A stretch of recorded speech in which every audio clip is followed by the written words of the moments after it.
Picture this, it's late July 2026. You walk out to your garden with a basket expecting to harvest beautiful tomatoes, crisp cucumbers, and sweet peppers. But instead, pause withered plants, cracked soil, not a single vegetable worth eating. You spent money on seeds, supplies, hours of backbreaking work, and you've got nothing to show for it except frustration and an empty basket. Now imagine the opposite. Your neighbor walks by with armfuls of gorgeous produce, juicy heirloom tomatoes, mountains of zucchini, peppers in every color. They're canning, freezing, and giving vegetables away because they can't eat them fast enough. What's the difference between you and them?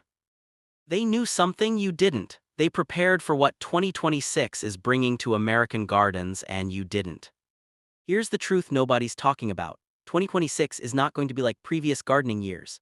The 2023 USDA Hardiness Zone map showed us something shocking. Half of the United States has shifted to warmer zones. We're talking about areas that are now 2.5 degrees Fahrenheit warmer on average. Extreme heat waves, unpredictable droughts, sudden flooding rains, and pests moving into territories they've never inhabited before. Mother Nature is rewriting the rulebook, and if you plant your vegetables the same way you did 5 years ago, you're setting yourself up for heartbreak. But here's the good news. I've been growing vegetables for over 30 years across multiple climate zones. I've seen gardens thrive through droughts, floods, and everything in between. And today, I'm going to give you every single piece of information you need to not just survive 2026's gardening season, but to absolutely crush it. If you're serious about growing your own food in 2026 and you want to guarantee success instead of failure, hit that subscribe button right now and turn on notifications. Don't skip this. The tips I'm about to share could literally be the difference between harvesting hundreds of pounds of vegetables or watching your plants die. Subscribe now, let's dive in. Why 2026 is different, the climate reality. Let's talk about the elephant in the garden. Climate change isn't some distant future problem, it's here, it's now, and it's affecting your vegetable garden whether you want to acknowledge it or not. The 2023 USDA Plant Hardiness Zone Map was the first update since 2012, and it revealed something dramatic. Roughly half of the country has shifted to warmer half zones. Cities that were Zone 6 are now Zone 7. Areas that rarely saw prolonged heat are now experiencing temperatures that would have been considered extreme just a decade ago. What does this mean for your 2026 garden? 4 major challenges.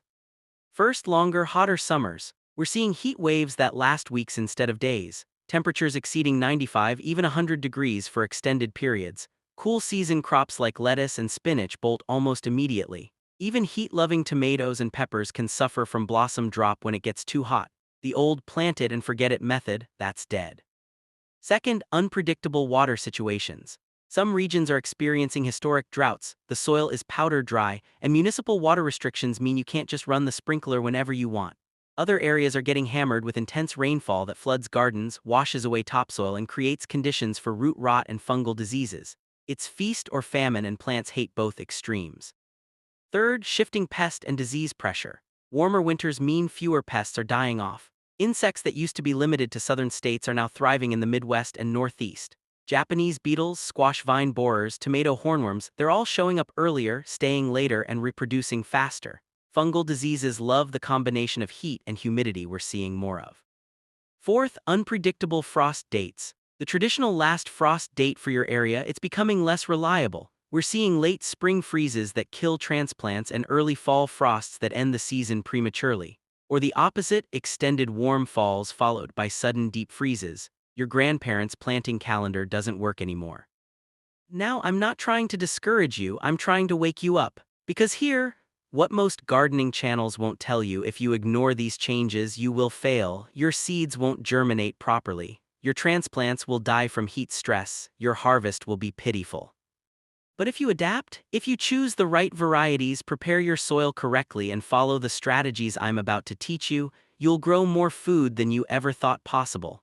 2026 can be your best gardening year ever or your worst. The choice is yours. Now know your zone and frost dates. Before you plant a single seed, you need to know 2 critical pieces of information: your USDA hardiness zone and your frost dates. The USDA Plant Hardiness Zone Map divides the United States into zones based on average annual minimum winter temperatures. It ranges from Zone 1 in Alaska, the coldest, all the way to Zone 13 in Puerto Rico and Hawaii, the warmest. Most of the continental US falls between zones 3 and 10. Here, how to find your zone. Go to the USDA website, just search USDA Plant Hardiness Zone Map, and enter your zip code. Takes 30 seconds. Do this even if you think you know your zone, because remember that 2023 update shifted millions of people into different zones. You might think you're in zone 6B, but you're actually in zone 7 now. That half-zone difference matters. Why does your zone matter? It tells you which perennial plants will survive your winters and which annual vegetables will thrive in your climate. It helps you choose appropriate varieties and tells you the length of your growing season. Now, equally important, your frost dates. Every region has an average last spring frost date and first fall frost date.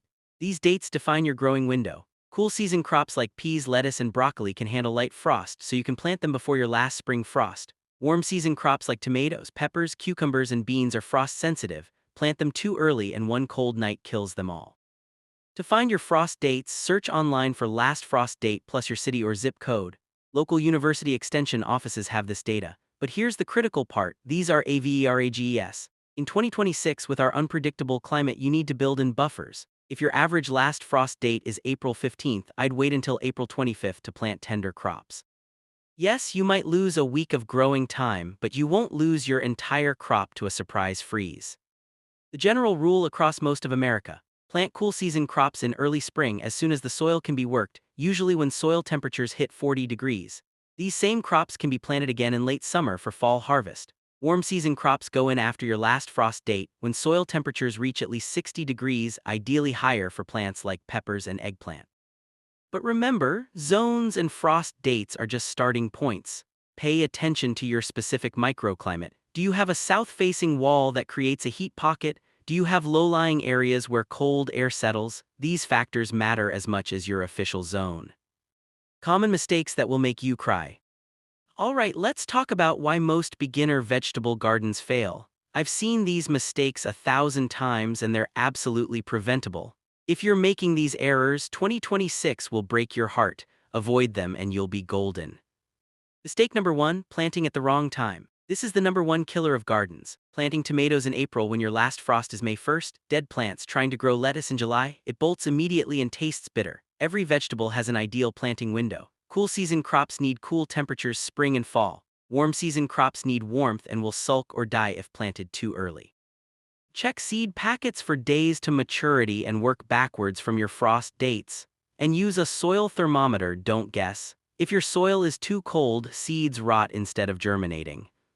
Mistake number 2, wrong sun exposure. Most vegetables need 6 to 8 hours of direct sunlight daily. Plant them in shade and they'll grow tall and leggy, searching for light but won't produce. The exception is leafy greens and some herbs which can tolerate partial shade, especially in hot climates. Before you plant, observe your yard for a full day. Where does the sun hit longest? That's where your tomatoes and peppers go. Mistake number 3, terrible soil. You cannot grow healthy vegetables in compacted, clay-heavy, or nutrient-depleted soil. I don't care how expensive your seeds were. Vegetables need loose, well-draining, nutrient-rich soil with organic matter. Before planting, work in compost, lots of it. If you have clay soil, add compost and consider raised beds. If you have sandy soil, add compost to help retain moisture. Test your soil pH. Most vegetables prefer slightly acidic to neutral, around 6 to 7. Poor soil equals poor harvests. Fix it first. Mistake number 4, overcrowding.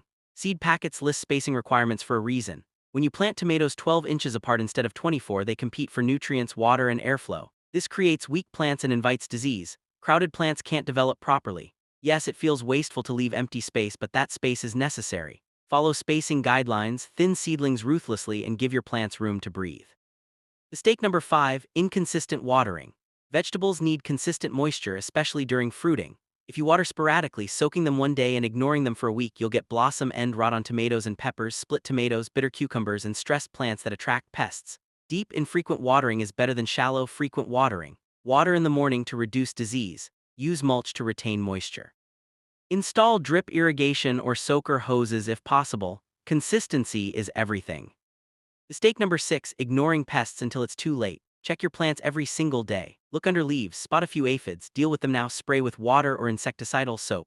Wait until they've covered the plant, much harder. Same with hornworms, squash bugs, cucumber beetles. Early intervention is easy. Late intervention often means losing the plant. And use row covers for young plants. They're physical barriers that stop many pests before they start.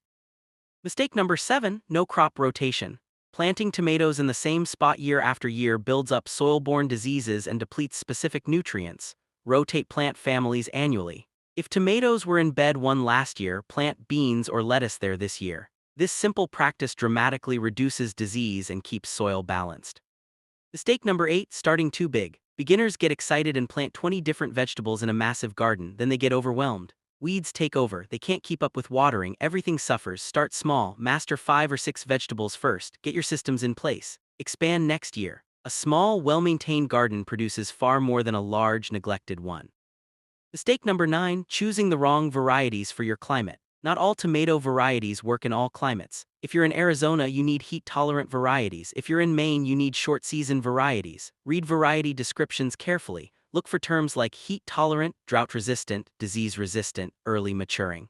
For 2026, this is critical. Mistake number 10, skipping mulch. Bare soil is your enemy, especially in 2026's extreme weather. Mulch suppresses weeds, retains moisture, regulates soil temperature, and prevents soil-borne diseases from splashing onto leaves.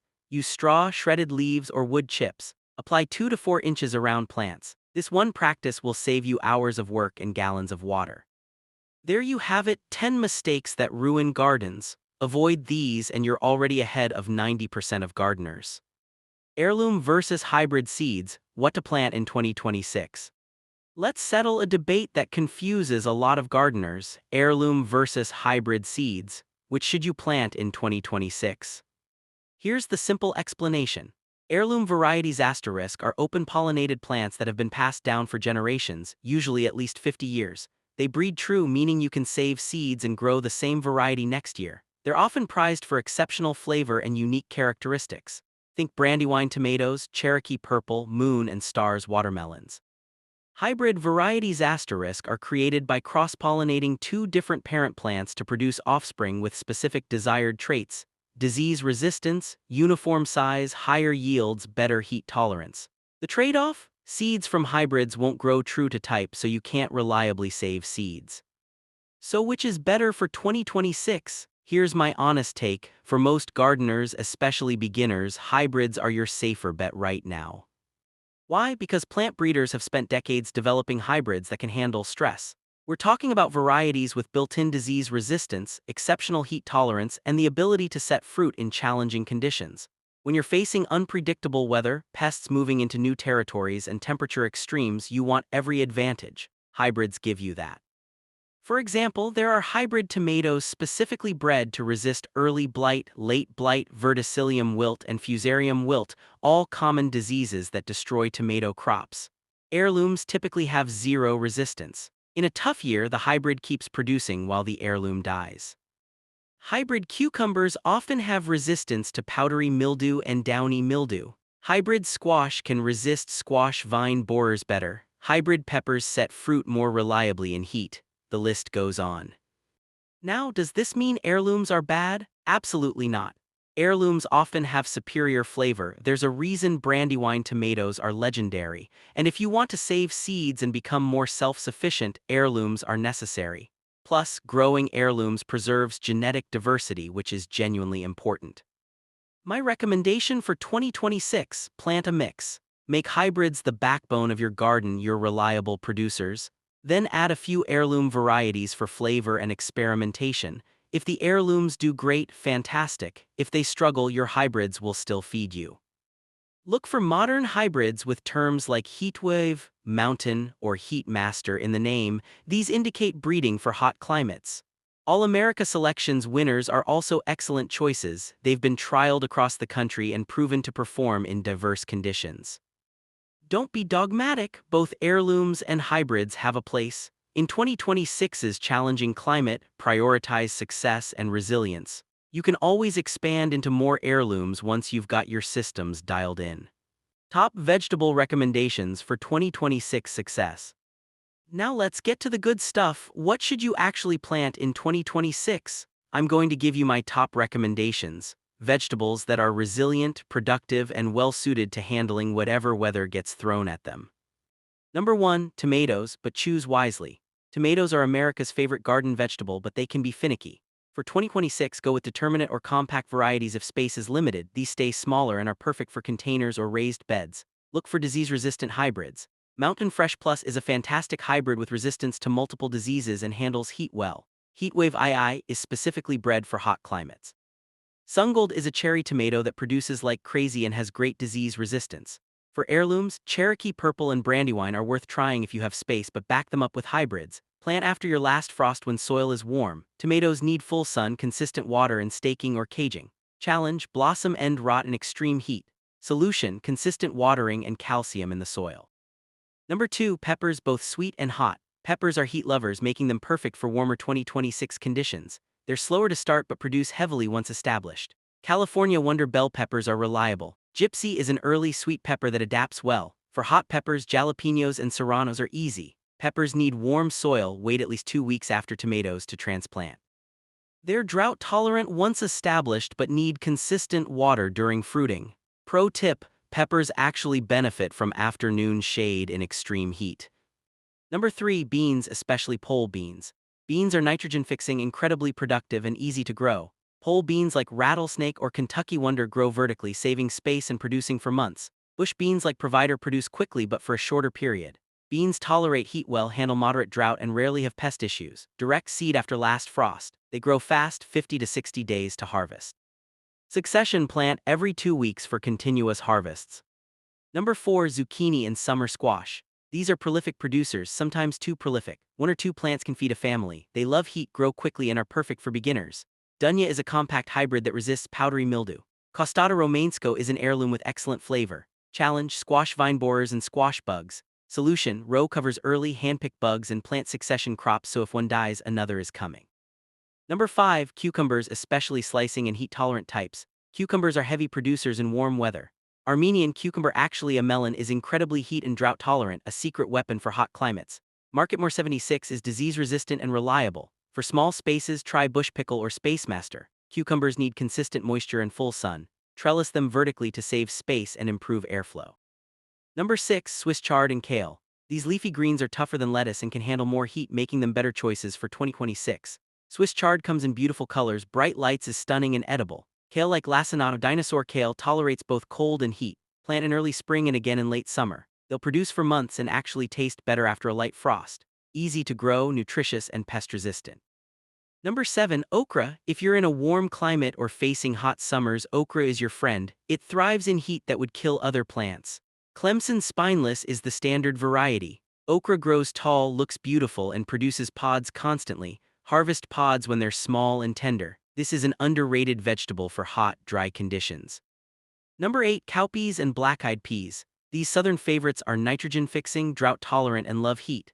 California Black-eye 5 is excellent. They're incredibly low maintenance and productive. Plant after the soil warms. They tolerate poor soil better than most vegetables. If you're facing water restrictions or extreme heat, grow these instead of snap beans. Number 9. Root vegetables, beets and carrots. These cool season crops are perfect for spring and fall planting. Detroit dark red beets and Napoli carrots are reliable. They tolerate light frost and prefer cooler temperatures. Direct seed into loose, rock-free soil. Thin seedlings. They're relatively pest-free and store well. Plant in early spring for summer harvest or late summer for fall harvest. Number 10. Lettuce and salad greens, but time it right. Lettuce bolts in heat, so grow it in spring and fall when temperatures are cooler. Black-seeded Simpson tolerates more heat than most. Better yet, grow heat-tolerant greens like New Zealand spinach or purslane during summer. Succession plant lettuce every 2 weeks in cool seasons for continuous salads. Bonus recommendations: herbs like basil, cilantro, and parsley are easy and productive. Radishes are the fastest vegetable, ready in 30 days. Green onions can be harvested continually, all great choices for beginners. Focus on these vegetables, choose heat-tolerant and disease-resistant varieties, and you'll have harvests that'll make your neighbors jealous. Pro tips for thriving in 2026. You've got your varieties picked out. Now let's talk about the strategies that separate mediocre gardens from exceptional ones. First, build your soil continuously. Healthy soil is the foundation of everything. Add compost every season, 2 to 4 inches worked into the top few inches. Consider a no-till approach where you layer compost on top instead of digging, preserving soil structure and beneficial organisms. Feed your soil and your soil feeds your plants. Also, get a soil test every few years to check pH and nutrient levels. Most county extension offices do this cheaply. Second, master water conservation.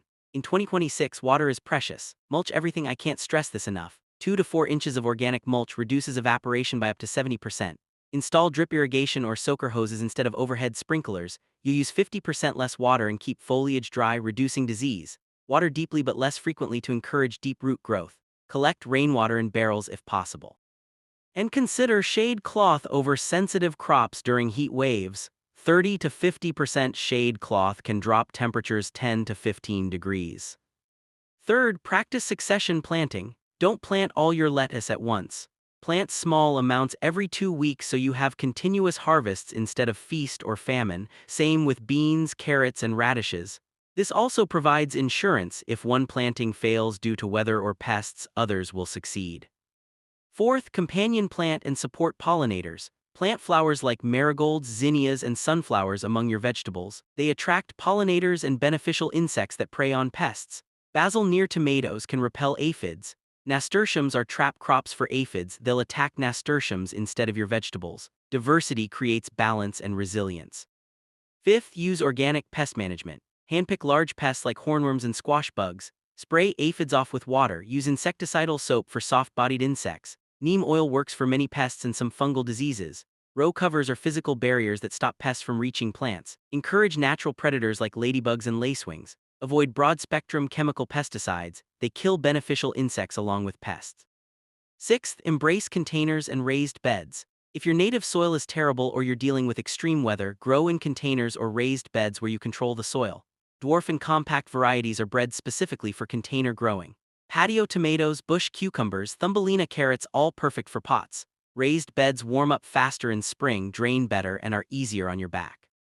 Seventh, prepare for weather extremes. Keep row covers on hand for unexpected frosts. Have shade cloth ready for heat waves. Consider reflective mulch. White or silver plastic mulch reflects heat away from soil and can reduce temperatures. In heavy rain areas, ensure beds drain well or plant on mounds. Flexibility is key. Eighth, learn and adapt constantly. Keep a garden journal. Note what worked and what didn't. Write down planting dates, weather conditions, and harvest yields. Every season teaches you something. Pay attention to your specific microclimate. What works for your neighbor might not work for you, and vice versa. These strategies aren't just nice to have, they're essential for thriving in 2026's unpredictable conditions. Implement them and you'll grow food successfully no matter what weather gets thrown at you. We've covered a lot of ground today, so let's bring it home. 2026 is going to challenge gardeners in ways we haven't seen before. Rising temperatures, unpredictable weather, shifting growing zones, increased pest pressure, these are real obstacles. But they're not insurmountable. With the right knowledge, the right varieties, and the right strategies, you can turn 2026 into your most successful gardening year ever. Remember the key takeaways. Know your updated hardiness zone and frost dates. Avoid the common mistakes that kill most gardens: wrong timing, poor soil, inconsistent watering, and overcrowding. Choose resilient varieties, favor hybrids for reliability, and add heirlooms for flavor. Plant heat-tolerant, disease-resistant vegetables like the ones I recommended. And implement pro strategies. Build your soil, conserve water with mulch and drip irrigation, succession plant, companion plant, and prepare for extremes. Follow this advice, and while other gardeners are crying over dead plants and failed harvests, you'll be harvesting baskets overflowing with gorgeous tomatoes, crisp cucumbers, sweet peppers, and everything else you planted.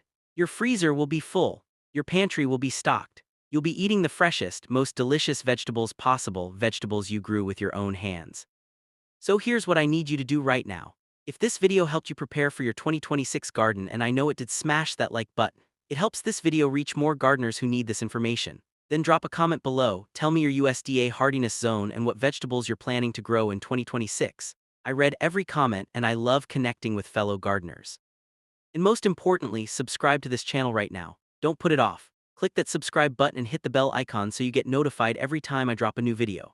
Because 2026 is just beginning, and I've got more expert tips, variety recommendations, problem-solving guides, and seasonal strategies coming your way. You don't want to miss any of it. Your garden's success depends on staying informed and adapting as the season progresses. Thank you so much for watching. I appreciate you spending these 30 minutes with me. Now get out there, get your hands dirty, and grow some amazing vegetables. I believe in you. You've got this. See you in the garden.